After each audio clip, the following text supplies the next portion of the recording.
Hello, guys. Welcome back. Before we jump into today's topic, I've got to get this out of the way first.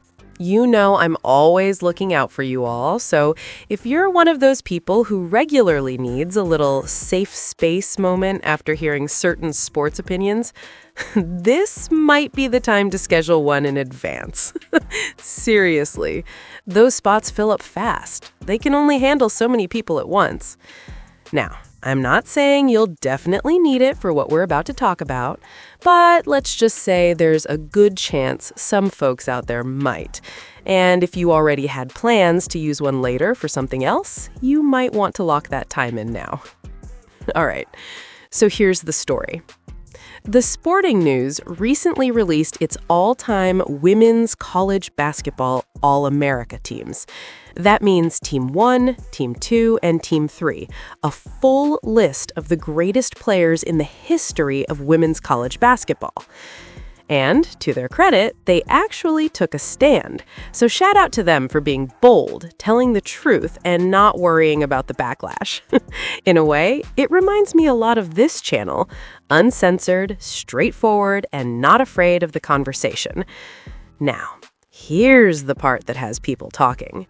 Yes, she made first team. Shocking, right?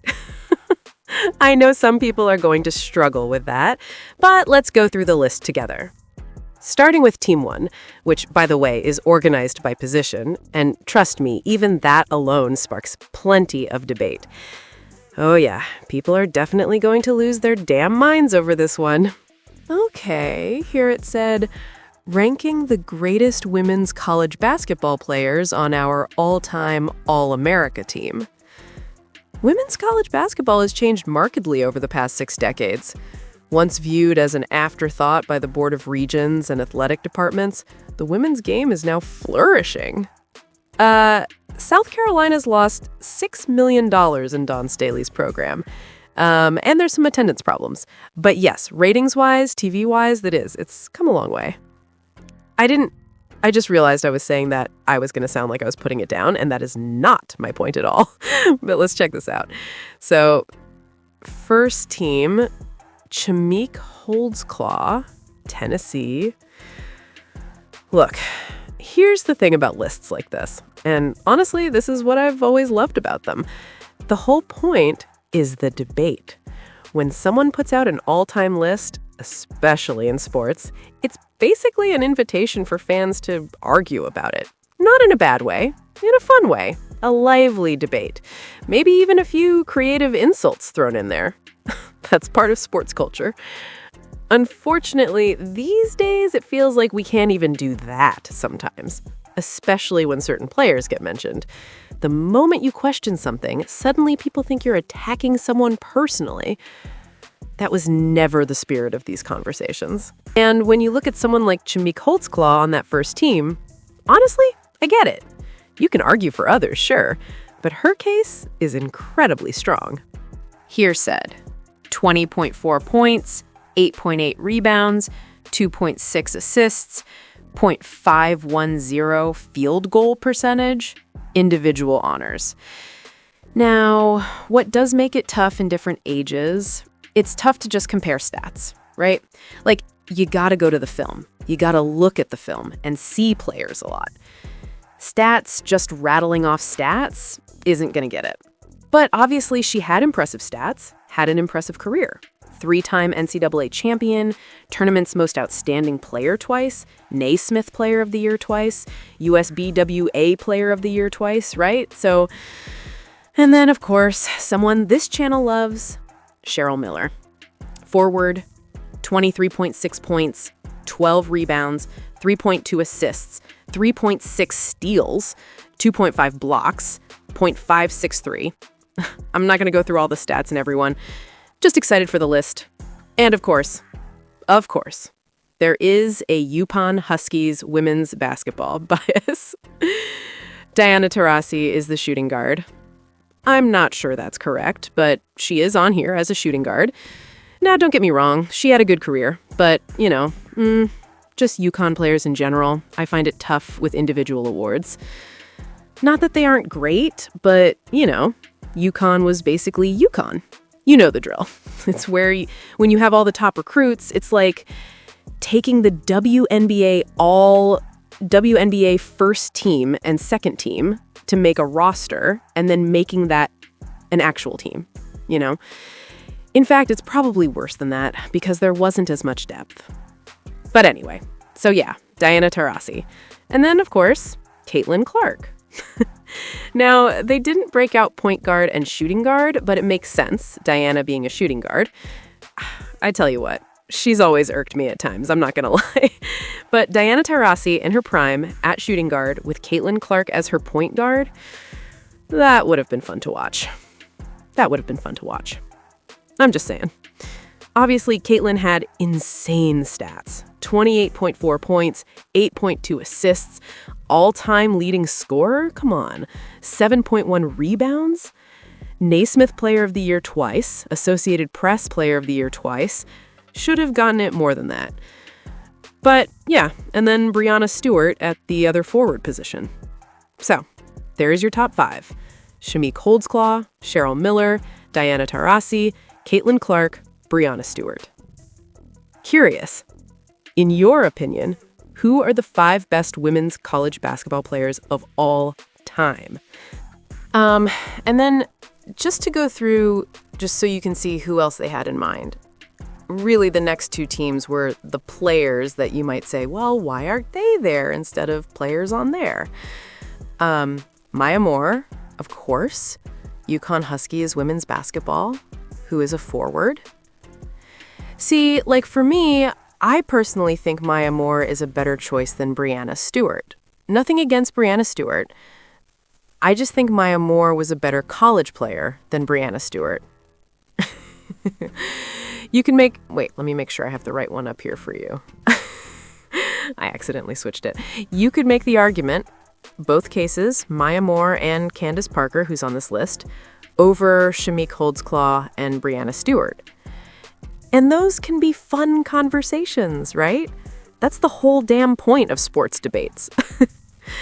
The problem is, you get it. Now, what I want to get to is some of the comments, right? That's what's wild. Some of the comments on there that we got to talk about. So here we had Brittany Griner at center for the second team. I'm not going to go all through the third team. And then Candace Parker at forward. Now, Cheryl Swopes, that's a typo. Obviously, Cheryl Swopes is a guard. And then the final other guard being Dawn Staley. Interestingly enough, just pointing out, Dawn Staley never won a championship in college. I'm just saying. Still an all-time great, went to 3 Final Fours, not to 2 finals, but went to 3 Final Fours. Tournament's most outstanding player 1 year, even though her team didn't win. And I will say this, in defense of Dawn Staley as a college player. A little like Caitlin Clark, she went to a program that was not a big-time established program and took it to another level. So, kudos to her. All right, so now I want to get to what is honestly my favorite part of these kinds of articles, the comments section. Because whenever someone releases an all-time list, especially in sports, you already know what's coming. The mad haters are going to show up. The angry debates are going to happen. And sometimes the comments are just absolutely hilarious. So I started scrolling through them, and right away you see the usual stuff. People losing their damn minds over the list. One of the first reactions I saw was basically, Caitlin Clark on this list? That's laughable. And you see that kind of comment over and over again. And look, some of that is just obvious rage bait. Some people post things like that because they want engagement. They want people arguing with them. But the funny thing is, when literally every major sporting outlet, every major awards organization, and basically everyone who actually follows the game seriously recognizes Caitlin Clark as one of the greatest college players ever, at some point, you have to consider the possibility that you might be the one who's wrong. But instead, a lot of these people just double down. Now, there were also some comments that were interesting in a different way. For example, people saying the list was disrespectful to Maya Moore. And that's where I'll actually give them a little bit of credit. Because earlier I even said myself that you could make the argument for Maya Moore over Breanna Stewart. That's a completely fair basketball conversation. You could also argue Candace Parker over Shameik Holdsclaw. Those are real debates. In fact, there was something kind of funny in the article itself. When I was scrolling through it, under Candace Parker's section, it literally talks about her being the best player in Tennessee Lady Volunteers basketball history. But then on the list, Candace Parker is on the second team, while Shameik Holdsclaw from Tennessee is on the first team.